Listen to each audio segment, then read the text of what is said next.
Hello दोस्तों, नमस्कार। एक बार फिर से स्वागत है आपका शास्त्रीय एजुकेशन में। आज हमारी क्लास में देरी हो गई है दोस्तों। आज हम सुबह क्लास अपलोड नहीं कर पाए, इसी कारणवश पर्सनल इश्यू। सबसे पहले तो नमस्कार करता हूँ सबको। और संधि हमारी समाप्त हो चुकी है। यदि संधि में किसी को कोई भी समस्या हो तो आप कमेंट बॉक्स में जाके कमेंट करें। टेलीग्राम चैनल से, वहाँ से आप, मैंने वीडियो में लिंक डाल रखी है, वहाँ से आप नोट्स प्राप्त कर सकते हैं। पीडीएफ डाल रखी है वहाँ पर।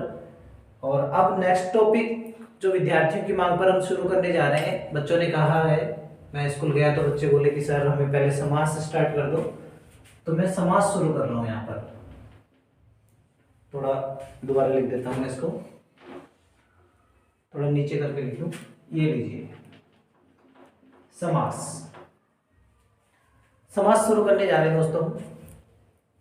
10th के आपके पेपर में समास के भी क्वेश्चंस आएंगे, प्रश्न आएंगे। तो समास को शुरू करते हैं बिना समय खराब किए। सबसे पहला प्रश्न इसका बनेगा आपकी डेफिनेशन का, परिभाषा। समास किसे कहते हैं, समास की परिभाषा क्या है? तो आप कहोगे कि दो या दो से अधिक शब्दों के, दो या दो से अधिक शब्दों के सार्थक मेल को क्या कहते हैं? समास कहते हैं। कोई सा भी उदाहरण देख सकते हो आप यहाँ पर, जैसे मैंने जैसे करके लिख दिया उदाहरण आपका, यथा शक्ति। इसका अगर हम विग्रह करते हैं तो यथा आपका एक अव्यय है जिसका अर्थ होता है के अनुसार, तो आपका विग्रह हो जाएगा, समास विग्रह इसका, शक्ति के अनुसार। पहला क्वेश्चन सिंपल वे में हम पढ़ेंगे, बिल्कुल इजी वे में पढ़ेंगे। सबसे पहला प्रश्न आपका यही बनेगा कि समास किसे कहते हैं, समास की परिभाषा क्या होती है। आपको पहला प्रश्न यही करना है कि समास दो या दो से अधिक शब्दों के योग से बने, दो या दो से अधिक शब्दों के सार्थक मेल को ही हम क्या कहते हैं? समास कहते हैं। दो वर्णों के मेल से जो विकार उत्पन्न होता है उसको हम संधि कहते हैं। ये हम पहले पढ़ चुके हैं। यहाँ पर प्रश्न आपका ये भी बन सकता है कि संधि और समास में क्या अंतर है, संधि और समास में अंतर को स्पष्ट कीजिए। तो वहां पर आपको क्या करना है कि संधि दो वर्णों के योग से होती है, संधि दो वर्णों के योग में होती है या योग से होती है, जबकि समास दो शब्दों के योग में होता है। ओके, इसके आगे हम बढ़ते हैं। तो बात हमारा नेक्स्ट जो प्रश्न बनता है वो बनता है समास के भेदों का। समास के भेद कितने होते हैं? तो समास के भेद बताए हैं कितने? 6। तो पहला भेद आपका है अव्ययी भाव समास, अव्ययी भाव समास। दूसरा है आपका तत्पुरुष समास, तत्पुरुष समास। तीसरा है आपका कर्मधारय समास। चौथा है विभु समास। पांचवा है, मैं नीचे लिख दूं इसको, पांचवा है आपका द्वंद्व समास। और नंबर 6 पर है आपका बहुव्रीहि समास। ये 6 समास के भेद हो गए। समास कितने प्रकार के होते हैं, समास के कितने भेद होते हैं? तो आपको 6 बताने हैं। अव्ययी भाव समास, तत्पुरुष समास, कर्मधारय समास, त्रिभु समास, द्वंद्व समास और बहुव्रीहि समास। सबसे पहले हम बात करने जाएंगे किसकी? अव्ययी भाव समास की, अव्ययी भाव समास की।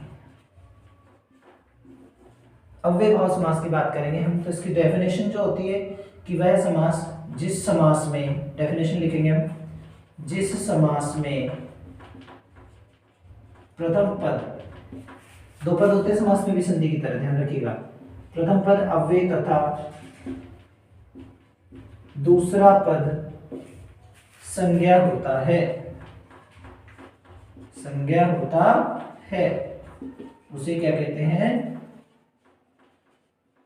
अव्ययी भाव समास कहते, अव्ययी भाव समास कहते हैं। अव्ययी भाव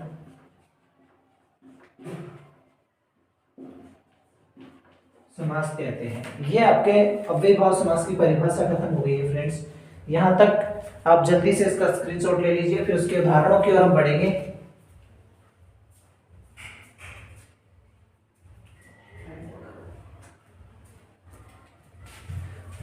आई होप ले चुके होंगे। ठीक है, मैं साफ कर देता हूँ बोर्ड को।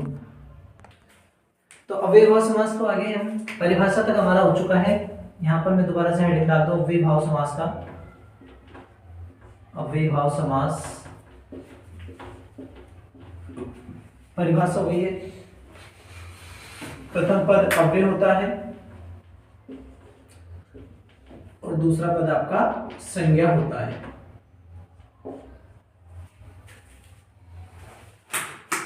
देखिए दोस्तों, इसके उदाहरणों की ओर बढ़ने से पहले मैं आपको पूरे 6 समासों को मात्र 20 से 30 शब्दों के बीच में पूरी परिभाषा एक बार आपको मैं बता देता हूं।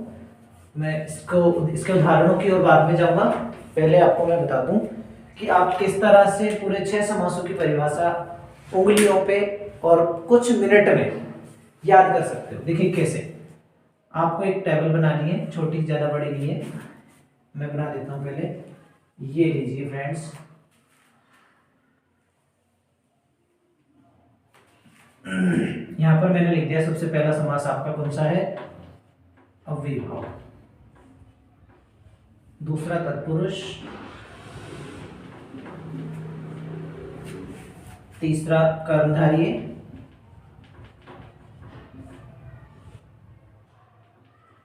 द्विगु, द्वंद्व, और एक थोड़ा सा बढ़ा लेते हैं इसको, लास्ट का है आपका बहुव्रीहि। प्रत्येक में मैं आपको यहाँ पर डबल डबल कॉलम कर देता हूँ। मैं मार्कर बदल लेता हूँ थोड़ा, यहाँ पर ये लीजिए, मार्कर चेंज कर लेते हैं थोड़ा सा। तो ये लीजिए, इससे लिख लेते हैं अपन।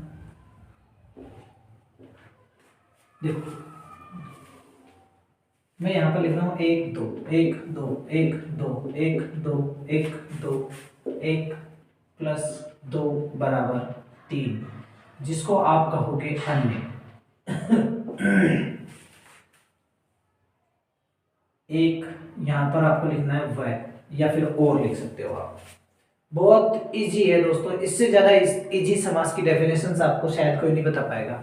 यहाँ पर आप लिख दीजिए, प्रथम में लिख दीजिए आप अव्यय, और दूसरे में लिख दीजिए संज्ञा। यहां इसके प्रथम में लिख दीजिए विभक्ति का लोप, विभक्ति का लोप, और इसके द्वितीय में लिख दीजिए प्रधान। इसके प्रथम में लिख दीजिए विशेषण, या फिर आप इसके आगे लिख सकते हो उपमान, और द्वितीय में लिख दीजिए इसके विशेष्य या उपमेय लिख सकते हो आप। फिर इसमें प्रथम में लिख दीजिए दोस्तों संख्यावाची। इसको प्रथम में ही पढ़ना, मैं दूसरे का थोड़ा आगे जाके बना देता हूँ। ये दूसरे का छोटा सा ही कॉलम बना लो आप, क्योंकि दूसरे का कोई महत्व नहीं है इसमें।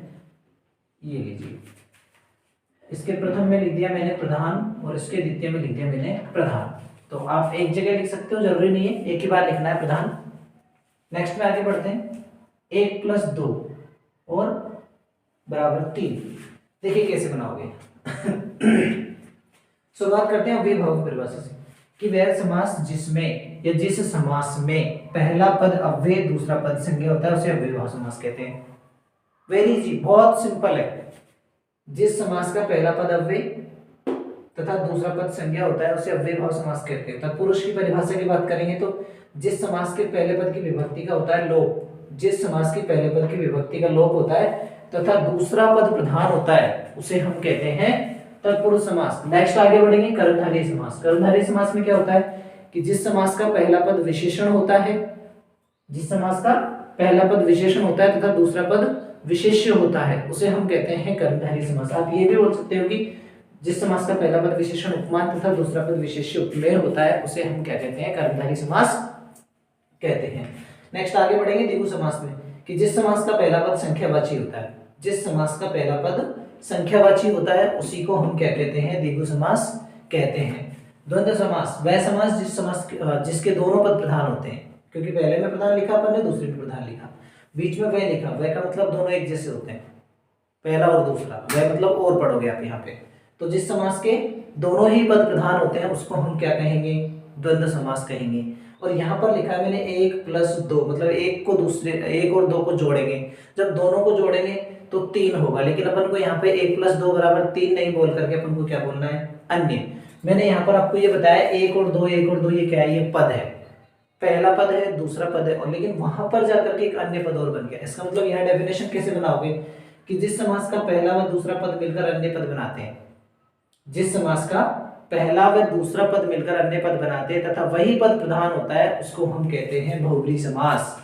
ये है आपकी 6 परिभाषाएं, 2 मिनट के अंदर याद कर सकते हो आप, 2 मिनट से ज्यादा नहीं लगेगी 6 डेफिनेशन याद करने में, जबकि आप 6 परिभाषाओं को याद करने में अगर आप रट्टा मारोगे तो कम से कम आधा घंटा लग जाएगा आपको। तो जल्दी से इसका स्क्रीनशॉट ले सकते हो, जल्दी कीजिए। साफ कर देता हूं मैं और हम चलते हैं अव्ययीभाव समास के उदाहरणों की ओर।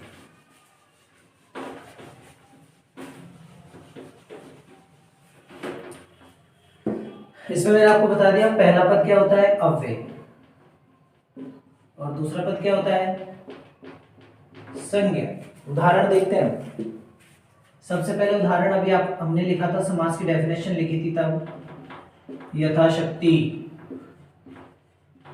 यथामति, प्रत्येक, समक्ष, निराकार, निर्जन,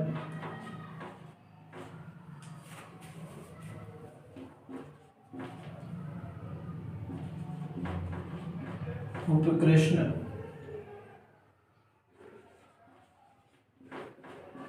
अनुरूप। देखिए इनका विग्रह करते हैं।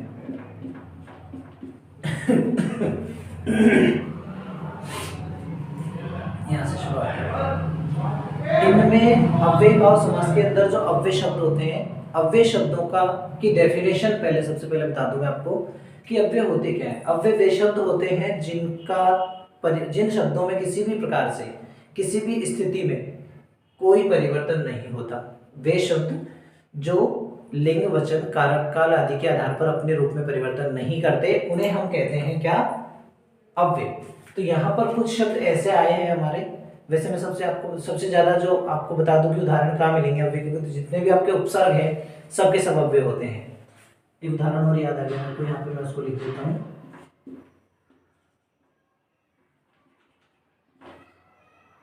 ऊपर लिख लेंगे अपन, इधर लिख लेता हूँ मैं, बाद में इसके बाद करा दूंगा विग्रह, ठीक है।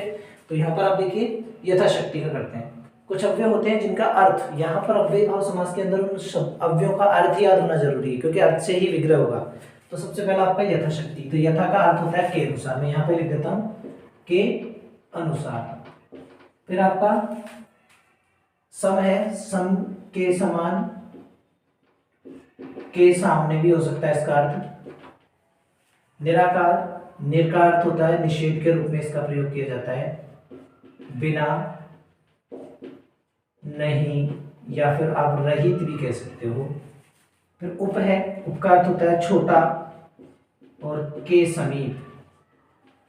फिर है अनु, अनु का अर्थ होता है के योग्य, के योग्य। फिर है आपका एक प्रत्यय, तो एक प्रत्यय को आपको ऐसे कैसे जोड़ना, इसका अर्थ नहीं होता है। यहाँ पर आ जाएगा यथाशक्ति का विग्रह करेंगे, के अनुसार आ रहा है तो यथा को हटा के अनुसार जोड़ देंगे। शक्ति, शक्ति के बाद जुड़ेगा या पहले जुड़ेगा के अनुसार, तो बाद में जुड़ जाएगा, शक्ति के अनुसार। नेक्स्ट आगे बढ़ते हैं, मति, तो मति के अनुसार। फिर आगे बढ़ते हैं और देखते हैं आगे प्रत्येक। तो जब जब किसी शब्द के पहले प्रत्यय लग जाए, ध्यान रखिएगा, यदि किसी शब्द के पहले प्रत्यय लगा हुआ है उपसर्ग, तो आप उसका यदि समास विग्रह कर रहे हो तो ध्यान रखिए उसके आगे वाले शब्द को आप दो बार, एक बार और लिख दीजिए। आगे वाला जो शब्द है एक बार तो आएगा ही आएगा, उसी को रिपीट कर दीजिए, दो बार लिख दीजिए, समास विग्रह बन जाएगा। जैसे एक, एक एक। समक्ष, अक्ष, अक्ष मतलब यहाँ पर अक्षी होगा, जिसका विग्रह हो जाएगा अक्षी के सामने। निराकार, बिना आकार का। सामने अर्थ लिखवा दिया मैंने आपको पहले ही, बिना आकार का। निर्जन, जनों से रहित, जनों से रहित। कृष्ण, उपकृष्ण, छोटा है के समीप, तो कृष्ण से छोटा तो कोई है नहीं, तो आप यहां पर लिखोगे कृष्ण के समीप, कृष्ण के समीप, कृष्ण के समीप। और आगे देखते हैं अनुरूप, तो यहाँ पर रूप आ जाएगा आपका, और सामने अर्थ लिखा हुआ है अनुपा के योग्य, तो आपका समास विग्रह हो जाएगा रूप के योग्य। नेक्स्ट है मास भर की, मासिक मतलब मास भर की। तो ये आपका अव्ययीभाव समास लगभग समाप्त है। इसके और भी उदाहरण है, जैसे मैं आपको ये अव्ययीभाव अर्थ, चलो पहले इसका स्क्रीनशॉट ले सकते हो आप, उसके बाद में कुछ और बता दूंगा।